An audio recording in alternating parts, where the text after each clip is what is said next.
Viewers, Newton drawing tone চ্যানেলের পক্ষ থেকে আমি রশিদ নিউটন আপনাদেরকে সাদর সম্ভাষণ জানাচ্ছি।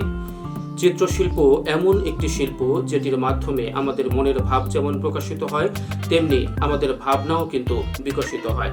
অর্থাৎ আমরা যা আমাদের অন্তর্লোকে যে ছবিটি ভাসছে সেটি কিন্তু আমরা ক্যানভাসে অর্থাৎ কাগজের বুকে ফুটিয়ে তোলবার চেষ্টা করি। আপনারা যারা আমার চ্যানেলের আমার সঙ্গে থেকে আমাকে উৎসাহিত করে চলেছেন, তাদের সবাইকে অনেক ধন্যবাদ এবং কৃতজ্ঞতা। তো প্রায় প্রতিদিনই আমরা কোনো না কোনো ড্রয়িং ভিডিও কিন্তু আপনাদের জন্য দেওয়ার চেষ্টা করছি।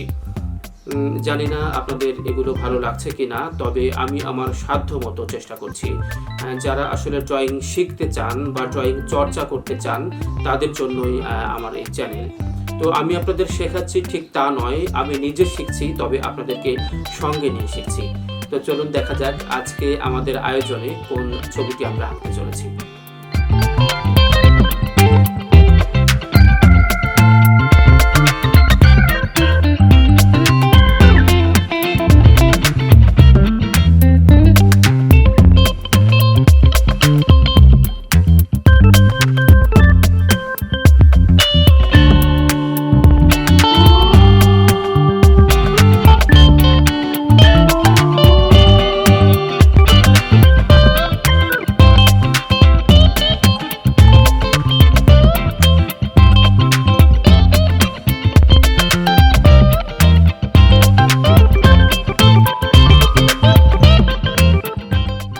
ডিয়ার ভিউয়ার্স, গল্প, সাহিত্য, কবিতায় আসলে নারীদেরকে নিয়ে অনেক কিছু রচিত হয়েছে। কিন্তু কবিতায় নারী সুষমা, নারী সৌন্দর্য, নারী সৌষ্ঠব এগুলো কিন্তু বিশেষভাবে স্থান করে নিয়েছে। তেমনি সাহিত্যের অন্যান্য শাখাতে উপন্যাস বলেন, নাটক বলেন, গল্প বলেন, সব জায়গাতে কিন্তু নারী চরিত্র বিশেষভাবে স্থান দখল করে আছে। তেমনি চিত্রশিল্পেও কিন্তু এর ব্যতিক্রম নয়।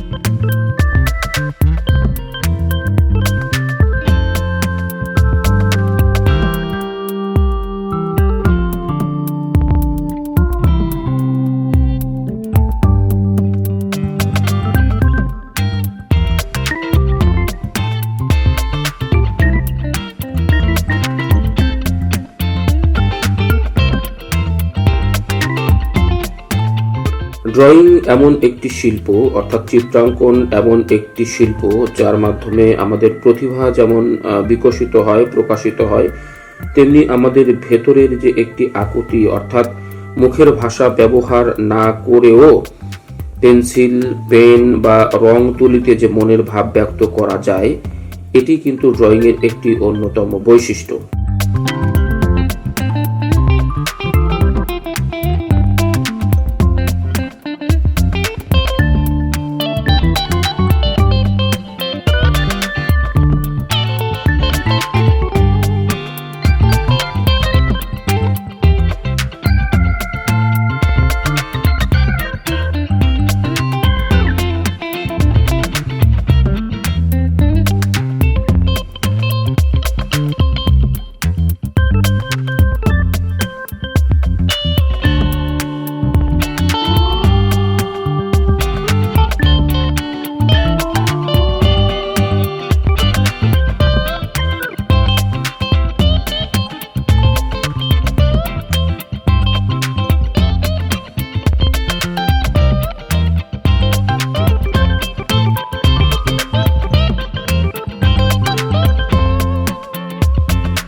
ডিয়ার ভিউয়ার্স, শেষ হয়ে এলো আমাদের আজকের ড্রয়িং।